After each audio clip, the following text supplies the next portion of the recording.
नमस्कार, welcome back to परीक्षा race YouTube platform. साथियों, यूपी ट्रिपल एससी वीडियो का जो है तैयारी चल रही है। इसमें जो है सामान्य जानकारी अर्थात जीएस का जो है प्रैक्टिस सेट 19वां लेके आप लोगों के बीच में उपलब्ध हुए हैं। आपको बता दें, घटना चक्र में टोटल 10 सेट था, 10 में से ये 9वां है। इसके बाद एक सेट और बचेगा, वह भी उम्मीद है कि आज शाम तक आप लोगों के बीच में पहुंच जाएगा। तो घटना चक्र का टोटल कंप्लीट हो जाएगा और जल्द ही आप लोग देखेंगे कि एक जैसे यूथ का 10 सेट हुआ है या तो घटना चक्र का हुआ है, तो जिसका सेट कंप्लीट होगा उसका कंपाइलेशन बना के एक मैराथन के रूप में आप लोगों के बीच में उपलब्ध कराया जाएगा, ताकि आप उसे एक बार देख लें और रिवाइज भी पूरा कर लें। तो ज़्यादा समय न गवाते हुए साथियों, चलिए शुरू करते हैं आज का सेशन। हिंदी का भी पूरा कंपाइलेशन आ रहा है, आप लोग चैनल पे प्लेलिस्ट में जाके विजिट करके उसे देख सकते हैं। चलिए शुरू करते हैं आज का सेशन। आज का पहला प्रश्न है, प्रसिद्ध विरूपाक्ष मंदिर कहाँ अवस्थित है? कौन सा विरूपाक्ष मंदिर? देखिए बगल में एक इमेज लगा है, आप लोग इसे ध्यान से देखिए।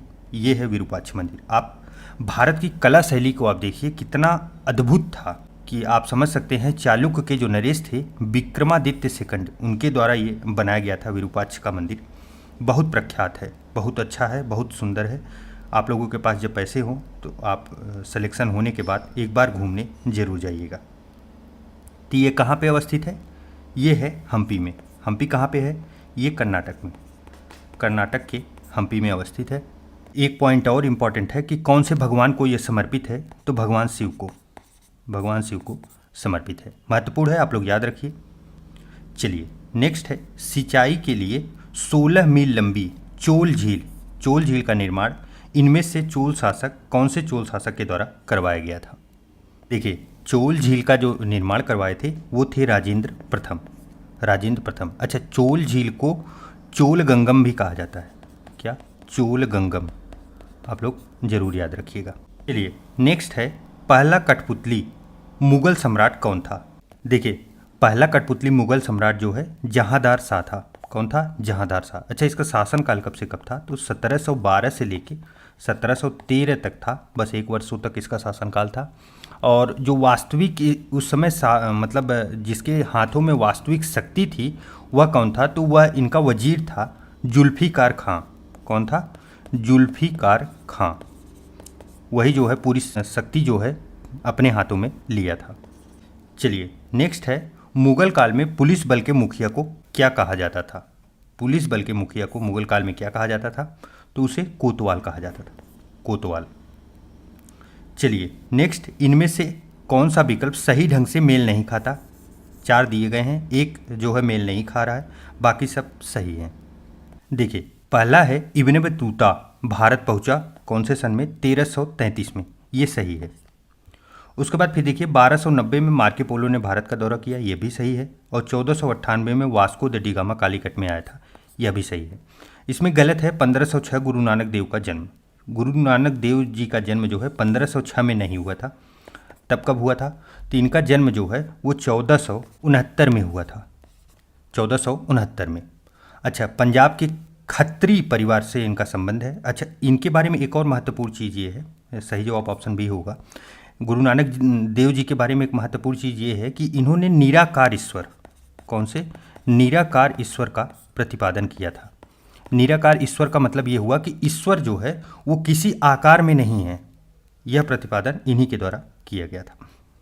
चलिए नेक्स्ट है, काकोरी षड्यंत्र केस, उत्तर प्रदेश का फेवरेट प्रश्न। षड्यंत्र केस किस वर्ष में हुआ था?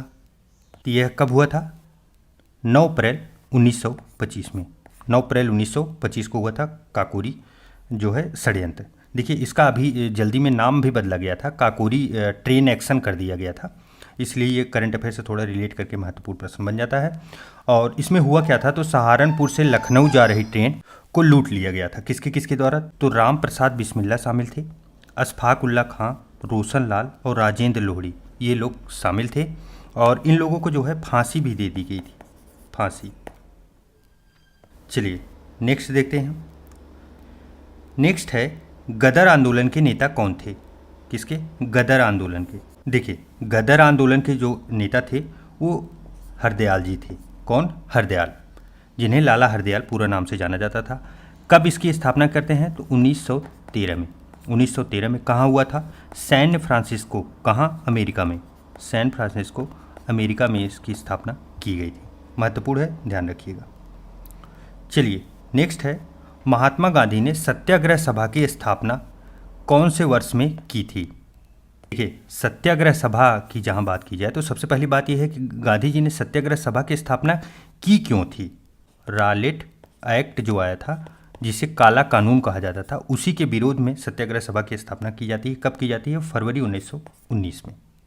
चलिए नेक्स्ट है, स्वतंत्र भारत में उत्तर प्रदेश राज्य के प्रथम विधानसभा अध्यक्ष कौन थे? प्रथम विधानसभा अध्यक्ष काफ़ी इंपॉर्टेंट है, महत्वपूर्ण है, ऐसे फैक्ट बनाए जा रहे हैं। तो कौन थे? पुरुषोत्तम दास टंडन। अच्छा, इनका कार्यकाल कब से कब था? तो ये 1937 से लेके 1950 तक की इनका कार्यकाल था, स्वतंत्र भारत तक। काफ़ी लंबा कार्यकाल था, आप लोग जरूर ध्यान में रखिए। नेक्स्ट है, पंचायती राज व्यवस्था के तहत ग्राम सभा के सदस्य कौन है? ग्राम सभा के सदस्यों को किनको माना जाएगा कि ये ग्राम सभा के सदस्य हैं? गांव के सभी सदस्य? नहीं, बिल्कुल नहीं। ऐसे कन्फ्यूजन आप लोग जरूर ध्यान में रखिए, पॉलिटी का प्रश्न है, कन्फ्यूज जरूर करेंगे। गांव के सभी सदस्य जिनकी आयु 16 वर्ष से अधिक है, ये भी गलत है। पंचायत क्षेत्र में मतदाता के रूप में पंजीकृत सभी वयस्क सदस्य, देखिए जो रजिस्टर्ड होंगे उन्हें ही सदस्य माना जाएगा, अन्य कोई नहीं। जैसे कोई रिलेशन का व्यक्ति आ गया तो वो वहाँ पे उपस्थित है तो क्या सदस्य हो गया? नहीं। चलिए नेक्स्ट है, ग्राम सभा में निम्न में से कौन शामिल है? ग्राम सभा में कौन कौन शामिल है? यह भी प्रश्न ऊपर वाले प्रश्न की तरह है। तो वे सभी व्यक्ति जिनके नाम गांव विशेष के पंचायत के लिए मतदाता सूची में दर्ज है, उन्हें जो है ग्राम सभा में शामिल माना जाएगा। चलिए नेक्स्ट है, 73वां संविधान संशोधन निम्नलिखित में से किससे संबंधित है? पंचायती राज। महत्वपूर्ण। तो किससे संबंधित है? पंचायती राज संस्थाओं से। अच्छा, यहाँ से महत्वपूर्ण फैक्ट और बनता है, 73वां संविधान संशोधन कब हुआ था? 1992 में। कौन से भाग में है? भाग 9। अनुसूची जो है वो कौन सी है? 11। इंपॉर्टेंट है, ध्यान में रखें। चलिए नेक्स्ट है, सिंचाई के निम्नलिखित तरीकों में से किसे ट्रिकल सिंचाई के रूप में जाना जाता है? देखिए, ट्रिकल सिंचाई का मतलब हुआ ड्रिप इरिगेशन। इमेज में आप लोग देखिए, ये देख रहे हैं क्या हो रहा है? ये लगी है पाइप जो है वो ऐसे ज्वाइन करके लगा दी जाती है और बीच में पौधे रहते हैं। पौधों की जड़ों के पास छोटा छोटा होल कर दिया जाता है। इससे बूंद बूंद टपक टपक के पानी गिरता है और उसकी जड़ों को बाकी अनावश्यक पानी व्यर्थ नहीं होता। पानी की बचत के लिए ये काफ़ी उत्तम व्यवस्था है, ड्रिप जो है इरिगेशन। आप लोग इसे ज़रूर देख लीजिए और समझ भी लीजिए। तो क्या होगा ट्रिकल सिंचाई के लिए? जो है ड्रिप इरिगेशन। नेक्स्ट प्रश्न भी देखिए, लहरदार भूमि और रेतीली मिट्टी, लहरदार भूमि अगर है और रेतीली मिट्टी की सिंचाई के लिए उपयुक्त विधि क्या है? तो देखिए, रेतीली मिट्टी में पानी रुकता नहीं, उसके लिए क्या किया जाता है? तो फव्वारा विधि से सिंचाई की जाती है। किससे? फव्वारा विधि से। इधर देखिए आप लोग इमेज में देखिए, ये क्या है? यह भी पाइप के माध्यम से लगा दिया गया है। नीचे पाइप इसका जुड़ा है मेन पाइप से, और इससे क्या होता है कि प्रेशर से पाइप फव्वारे की तरह निकलता है। तो ये बारिश कराता है, बारिश होती है, और बारिश होने से पूरे खेत में अच्छे से हरियाली बनी रहती है और पौधे विकास करते हैं। चलिए नेक्स्ट है, खेती का वह रूप जिसमें किसान और किसान के परिवार के निर्वाह के लिए लगभग सभी फसलें उगाई जाती हैं या पशुपालन किया जाता है, उसे पारंपरिक रूप से किस नाम से जाना जाता है? फसलें भी उगाई जाती हैं, पशुपालन भी किया जाता है, तो उसे किस नाम से जाना जाता है? इसे जीविका खेती कहते हैं, जीविका कृषि। बहुत से परिवारों में अभी भी यही चल रहा है। लगभग 70 से 80% किसानों के घर यही हो रहा है, जीविका अर्जन के लिए खेती की जा रही है। नेक्स्ट है, शुष्क हवा सांता आना कहाँ बहती है? सांता आना। देखिए, इसके लिए आपको एक छोटा सा ट्रिक बता रहे हैं। सांता आना आप कभी नहीं भूलेंगे। सांता आना, केला और फोन लाना। क्या लाना? केला और फोन लाना। अगर ये आप याद रखें तो आप नहीं भूलेंगे। क्यों? क्योंकि सांता जो है मनाया जाता है, सांता का त्यौहार, वो उसको हम लोग बोल रहे हैं कि आना, केला और फोन लेके आना। तो कहाँ हुआ? केला फोन से हो गया कैलिफोर्निया। चलिए नेक्स्ट है, अंतर्राष्ट्रीय चावल अनुसंधान संस्थान कहाँ स्थित है? चावल अनुसंधान अंतर्राष्ट्रीय कहाँ स्थित है? तो ये मनीला में है। मनीला कहाँ की राजधानी है? ये है फिलीपींस की राजधानी। फिलीपींस की राजधानी मनीला में। अच्छा, एक प्रश्न और यहाँ पे आप लोग ध्यान रखिए कि उत्तर प्रदेश में जो है अंतर्राष्ट्रीय चावल अनुसंधान का दक्षिण एशिया क्षेत्रीय केंद्र जो है वो खोला गया है। काफ़ी महत्वपूर्ण है। तो ये कहाँ खोला गया है? वाराणसी में। महत्वपूर्ण है, इसे भी ध्यान में रखें। चलिए नेक्स्ट है, पटाका किस देश की मुद्रा है? पटाखा बताइए, मुद्रा भी है, दिवाली को हम लोग पटाखा फोड़ते भी हैं। कहाँ की है? तो ये मकाऊ की है, मकाऊ की मुद्रा है पटाखा। और मकाऊ कहाँ है? तो मकाऊ चीन का एक प्रांत है जो प्रशासनिक रूप से चीन के नियंत्रण में आता है। चलिए नेक्स्ट है, भारत में बैंकिंग लोकपाल के बारे में कौन सा कथन सही है? बैंकिंग लोकपाल, देखिए लोकपाल जहाँ भी आए ना, आप समझ लीजिए यहाँ शिकायत निवारण या फिर जांच पड़ताल यही सब कार्य होगा। यह क्या है, इसके बारे में सही कथन देखना है। तो banking Lokpal reserve bank of India द्वारा नियुक्त एक वरिष्ठ अधिकारी हैं और जो ग्राहकों की शिकायतों का समाधान करता है। तो काफ़ी महत्वपूर्ण है, यही एकदम सेम लाइन है, आप लोग याद रखिए। किसके द्वारा होता है? आरबीआई के द्वारा इनके नियुक्ति की जाती है। वरिष्ठ एक अधिकारी होते हैं जो ग्राहकों की शिकायत का निवारण करते हैं। चलिए नेक्स्ट है, निम्नलिखित में से किस राज्य में भारत में जनसंख्या का घनत्व तो सबसे कम है? अरुणाचल प्रदेश में। अरुणाचल प्रदेश में कितने लोग हैं अरुणाचल प्रदेश में घनत्व के मामले में? तो 17 लोग व्यक्ति मिलेंगे पर किलोमीटर क्षेत्र में। कितना कम है? अच्छा, यहाँ पे एक प्रश्न और बनता है, सबसे ज़्यादा कहाँ है? तो अगर राज्यों की बात की जाए तो बिहार, और राज्य और केंद्र शासित प्रदेश अगर दोनों मिक्स कर दिया जाए तो सबसे ज़्यादा मैक्सिमम में होगा, वो होगा दिल्ली। चलिए नेक्स्ट है, संयुक्त राज्य अमेरिका दुनिया का सबसे बड़ा जीडीपी सकल देश उत्पाद वाला देश है। कौन सा देश वैश्विक जीडीपी रैंकिंग में जो है दूसरे स्थान पर आता है? तो दूसरे स्थान पे कौन आता है? यह काफ़ी आसान सा प्रश्न है, चीन आएगा सेकंड नंबर पे। अच्छा, भारत ने अभी किसको टेक ओवर किया है? यह भी एक प्रश्न है, करंट अफेयर में आया था। यह ब्रिटेन को जो लूट के हमें गए अंग्रेज, उनको हम लोगों ने पीछे छोड़ दिया, हमारी जीडीपी उनसे ऊपर निकल गई। हमारी जीडीपी तो पहले से ऊपर थी, ये लोग लूट के ले गए इसलिए कम हो गई थी। चलिए नेक्स्ट है, ललित कला अकादमी उत्तर प्रदेश कलाकारों की को छात्रवृत्ति में पुरस्कृत करती है। इनमें से कौन सा विषय क्षेत्र नहीं है जिनमें जो है इन छात्रवृत्तियों को दिया जाता है? तो 3 क्षेत्र ऐसे हैं जिसमें दिया जाता है, एक क्षेत्र में नहीं दिया जाता ललित कला अकादमी के द्वारा। सबसे पहले ये देखते हैं कि ललित कला अकादमी जो उत्तर प्रदेश में है ये है कहाँ अवस्थित? ये लखनऊ में है। कहाँ है? लखनऊ में अवस्थित है। अच्छा, कौन से सन में इसकी स्थापना की गई थी? तो 1938 में। ये महत्वपूर्ण फैक्ट है, आप लोग ध्यान में रखिए। इसमें जो 3 क्षेत्र शामिल है वो है मूर्ति और कला इतिहास और सिरेमिक। इसमें शामिल नहीं है जो वो है फैशन डिजाइन। चलिए नेक्स्ट है, निम्नलिखित में से बाघों के संरक्षण से संबंधित कौन सा स्थल उत्तर प्रदेश में अवस्थित है?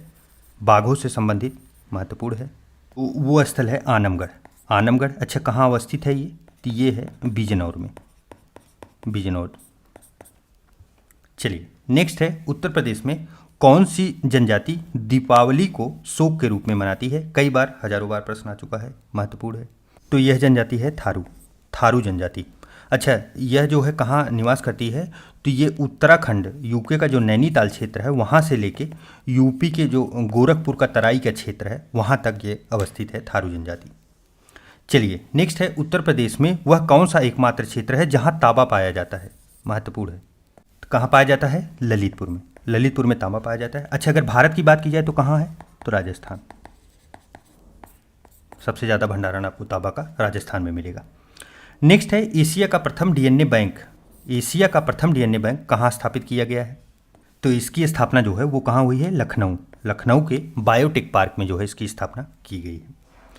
नेक्स्ट है, उत्तर प्रदेश में विकलांग व्यक्तियों के लिए विश्वविद्यालय कहाँ स्थापित है? किसके लिए? विकलांग व्यक्तियों के लिए विश्वविद्यालय कहाँ अवस्थित है? तो चित्रकूट में अवस्थित है। इसका पूरा नाम जो है वो है जगत गुरु राम भद्राचार्य दिव्यांग विश्वविद्यालय चित्रकूट। चलिए नेक्स्ट है, उत्तर प्रदेश के किस शहर में आपको निम्नलिखित राजसी घाट मिलेंगे? कौन से घाट? अस्सी घाट, मणिकर्णिका घाट और हरिश्चंद्र घाट। ये कहाँ आपको देखने को मिलेंगे? तो ये मिलेंगे आपको वाराणसी, बनारस, काशी, आप जिस भी नाम से जानते हैं जरूर जाने। अच्छा, ये घाट हैं किस नदी पे? तो ये सभी घाट जो है गंगा नदी पे। बोला जाता है यहाँ जाने से मुक्ति मिल जाती है लास्ट में। नेक्स्ट है, सबसे कम तापमान जिस पर कोई पदार्थ आग पकड़ लेता है उसे क्या कहा जाता है? अर्थात ऐसा तापमान जहां आग लगना शुरू होती है उसे क्या बोलते हैं? तो उसे प्रज्वलन तापमान कहते हैं। इंपॉर्टेंट फैक्ट है, ध्यान रखिए, सीधा डेफिनेशन है प्रज्वलन तापमान का। नेक्स्ट है, सही मिलान की पहचान करें। इसमें एक सही है, बाकी सब गलत हैं। कौन से हैं? देखिए, इसमें जो सही है वो है माइक्रोवेव ओवन पर्सिस जो है स्पेंसर, ये सही है। बाकी अगर ट्रांसफार्मर की बात की जाए तो इसकी खोज इनके द्वारा नहीं की गई थी, पियरे वर्नियर। इसकी खोज जो है वो है ओटो ब्लाथी। किसके द्वारा? ओटो ब्लाथी के द्वारा की गई थी। अच्छा, बैटरी की खोज जो है वो है एलेसेंड्रो, बैटरी की खोज जो है वो एलेसेंड्रो वोल्टा के द्वारा की गई थी, एलेसेंड्रो वोल्टा। और जो है वर्नियर कैलिपर जो है वो पियरे वर्नियर के द्वारा किया गया था। किसके द्वारा? Pierre vernier. चलिए नेक्स्ट है, जीवाणुओं को मारने के लिए स्विमिंग पूल में क्या होता है? पानी में डाला जाने वाला कौन सा धातु है, अर्थात पानी को साफ करता है जो, तो क्लोरीन।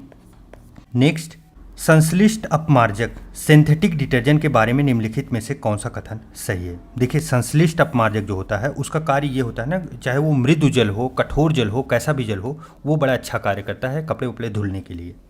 तो इसमें कौन सा सही होगा? देखिए, यह मृदु और कठोर जल दोनों के साथ काम करता है, तो ये सही है। सिंथेटिक अपमार्जक इसीलिए यूज ही होता है डिटर्जेंट जो है। नेक्स्ट है चेचक, स्मॉलपॉक्स का रोग कारक जीव कौन सा है? देखिए, रोग और कौन से कारक से होता है ये काफ़ी महत्वपूर्ण है साइंस का, आप लोग जरूर ध्यान रखिए। ये पहली बात तो ये है कि जो चेचक स्मॉलपॉक्स है ये वायरस से होता है, वायरस। और वायरस को हिंदी में विषाणु कहते हैं, विषाणु मत याद रखिए, ये भी कन्फ्यूजन बहुत कई बार होता है, विषाणु कहते हैं, आप लोग ध्यान रखिए। और होता किससे है? तो वेरिसेला विषाणु के द्वारा होता है स्मॉलपॉक्स। चलिए नेक्स्ट है, निम्नलिखित में से किस प्रत्युर्जक एलर्जेंट के कारण परागज ज्वर होता है? देखिए, इसे ना एक एलर्जी बोला जाता है। और होता क्या है, तो इसमें जब पराग उड़ते हैं, मौसम जो है पतझड़ का आता है, तो पराग जब उड़ते हैं तो उससे एलर्जी होती है, फीवर भी हो जाता है, सर्दी जुकाम खांसी ऐसे जैसी समस्याएं होती हैं, तो ये पराग के कारण होता है। चलिए नेक्स्ट है, पेनिसिलिन किस सूक्ष्मजीव से प्राप्त किया जाता है? पेनिसिलिन, देखिए इसका जो है प्राप्त किया जाता है कवक के द्वारा, जिसे जो है फफूद भी कहा जाता है, फफूद से प्राप्त किया जाता है। अच्छा, पेनिसिलिन के बारे में 2-3 फैक्ट महत्वपूर्ण है। पहला तो ये है, इसकी खोज कब हुई थी? तो 1928 में। इसके खोजकर्ता कौन थे? तो अलेक्जेंडर फ्लेमिंग।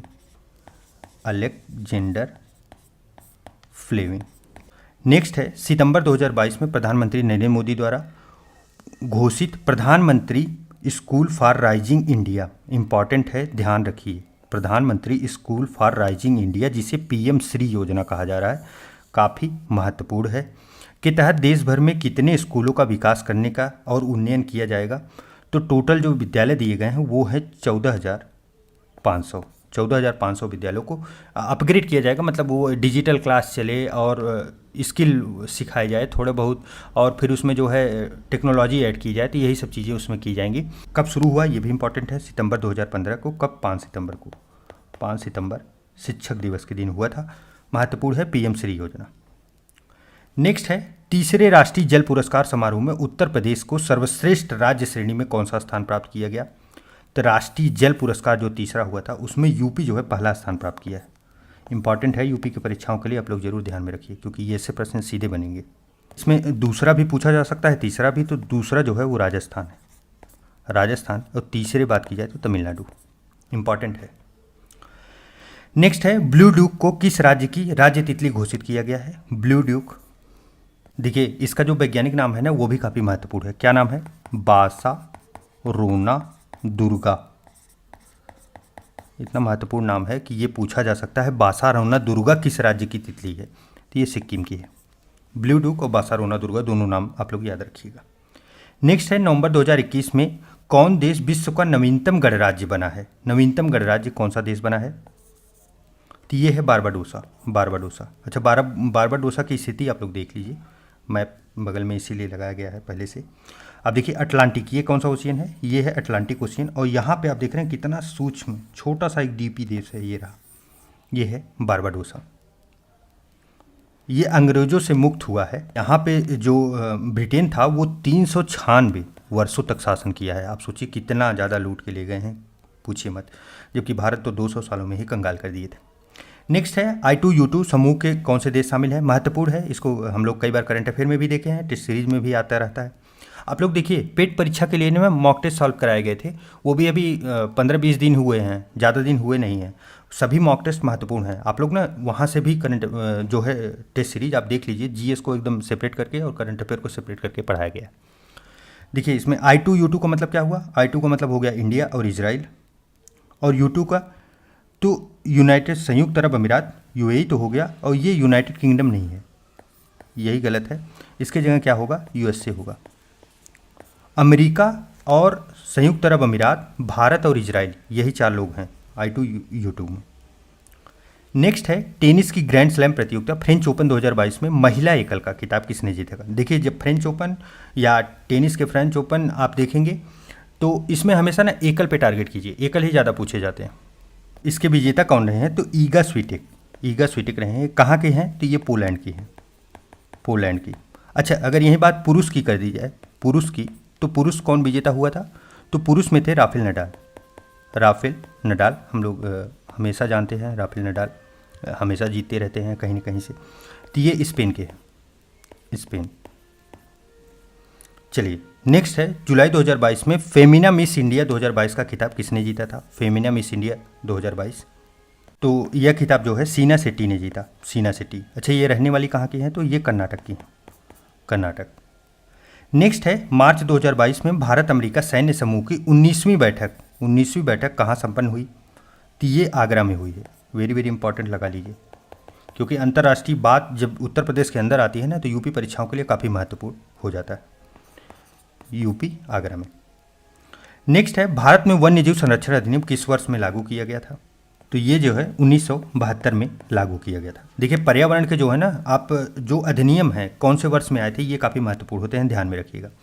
एशियाटिक बब्बर शेर, एशियाटिक लायंस का निवास स्थान कहाँ पे अवस्थित है, तो एशियाटिक बब्बर शेर के लिए भारत में एक ही सबसे प्रख्यात स्थल है, वो है गिरवन।